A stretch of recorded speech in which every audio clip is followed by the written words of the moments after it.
اقولك ازاي بصلة الكشري تطلع معاكي مقرمشة زي بتاعة المحلات بالظبط.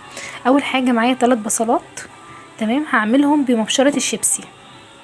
لو مش عندك مبشرة الشيبسي ممكن تقطعيه حلقات رفيعة خالص. بعد ما عملته بمكنة الشيبسي هنزل عليهم بمعلقتين نشا كبار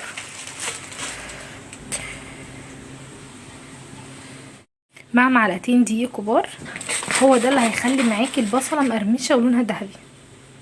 هقلب بقى كده كله في بعضه. اول لما الزيت عندي يبدأ يسخن هنزل بقى بالبصل بتاعي.